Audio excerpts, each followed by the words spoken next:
The Gaia and Endangered Species murals are both historic public art pieces in Venice, but because of vandalism, their future was in danger. We got a letter from Switch Studios saying that they needed us to remove the tagging. It had been badly tagged, or they would have to paint the mural out.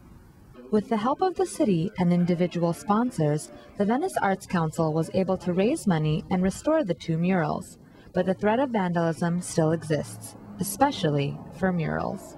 The theory is that they think because it's on a mural that it would be harder to get it off and their tag will remain on there longer, which does happen.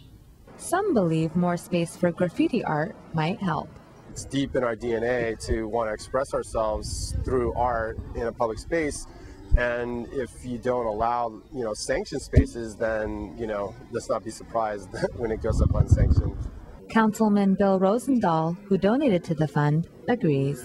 Anybody that is basically a muralist in a graffiti sense, likes to make colorful things and do it up, we should have public space for that. We have it in Venice, we should have it in other places. But he adds it's not the only answer.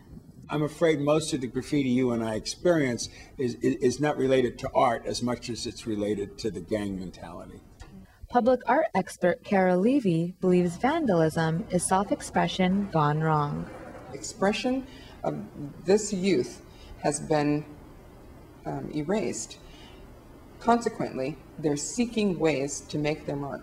But she says educating youth on the value of art will help.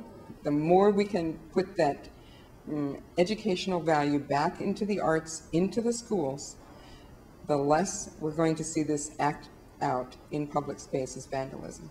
So until the problem of vandalism is solved, the temporary solution is to get the tags off, and quick. That discourages them. When they see that their tag isn't going to stay up, they generally start leaving it alone. And until all murals in Venice are protected, the group doesn't see an end in sight. If you sit and wait for the city or somebody else to do it for you, it's not going to get done. And so that's why we took it into our hands and worked with the public and the private sector to make this happen. They continue to preserve and protect art, one mural at a time. This is Adriana Darmenjian reporting from Venice.